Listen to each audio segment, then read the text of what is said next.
Hello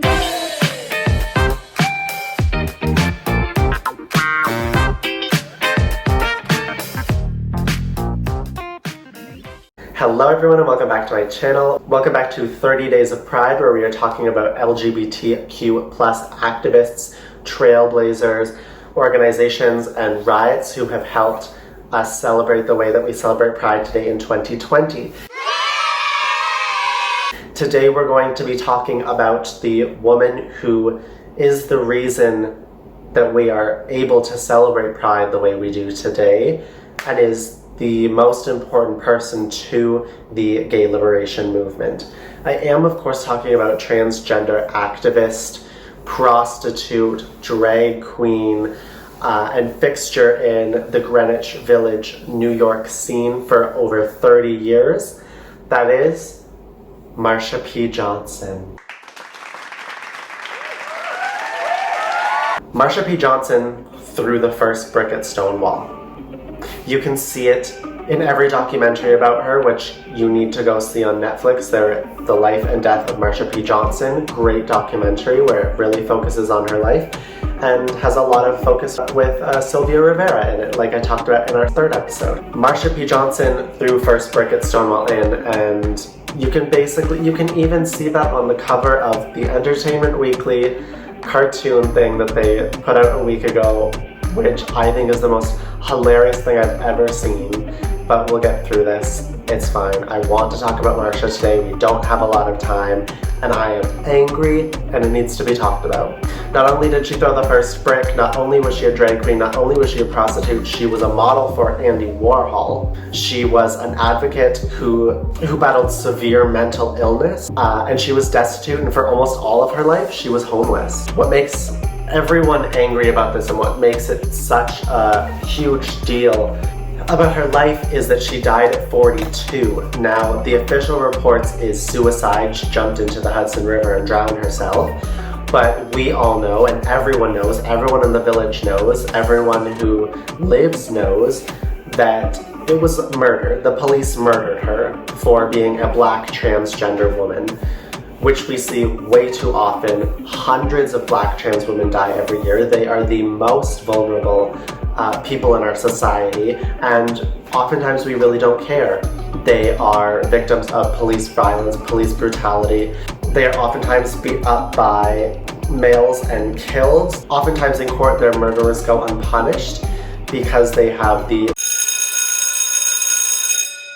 which is effective in a lot of states, where it's basically if you go to bed with a transgender woman or a transgender man and you don't realize that they're transgender, if they take off their clothes and you attack them or murder them, then your murderer can be set free because you didn't disclose the information that you were transgender. It's a horrible, disgusting plea that a lot of states still implement, especially in the South, and needs to be repealed immediately.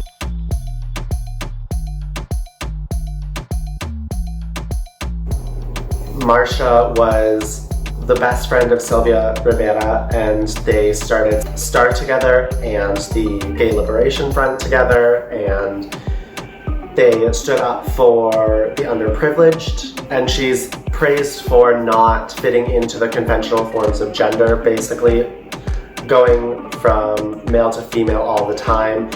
And in her later life, she was a huge advocate for AIDS patients. She's basically a saint, except the Catholic Church is full of.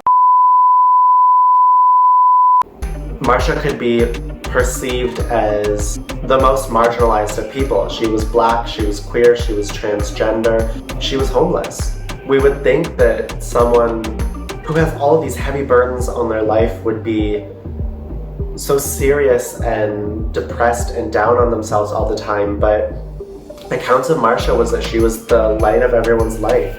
She entered a room and you could feel her presence. She had this way of making people feel safe and important.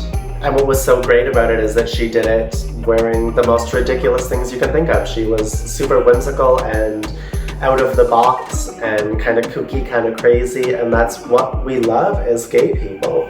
I think one of my favorite quotes from Marsha comes from a book in 1972. Her goal was to see gay people liberated and free to enjoy the same equal rights that other people have in America, with her gay brothers and sisters out of jail and in the streets again. In reference to the radical political movements that were springing up after Stonewall, she declared, "We believe in picking up the gun and starting a revolution if necessary." And I think that's a quote that we're really feeling a lot today, right now, especially with the protests in Black Lives Matter, protests that are going on right now. And I think it's just something so commendable that we need to stand up for. We need to remember that Marsha P Johnson was someone who didn't start out wanting to change the world, but actually did. I can't stress how important this person is to me being able to celebrate being an openly out gay man, or you being this or you being that, or anything up in the air. Marsha P Johnson is one of the most important people to have ever lived.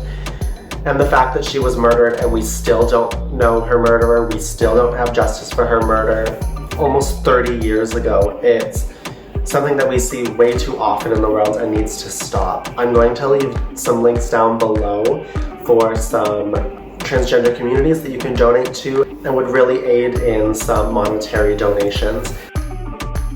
Thank you for joining me today. I implore you to go out and do some research on Marsha P Johnson if you want to know anything about our history or anything about the rights of transgender activists in New York around this period.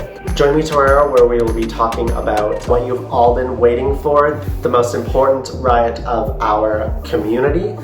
I will see you all tomorrow. Thank you for joining me today. If you liked this video, make sure to give me a thumbs up and subscribe down below, where you can also follow all of my social media links. Follow me there so you can follow what I have been up to this month. I will see you all tomorrow and have a great Pride. Bye!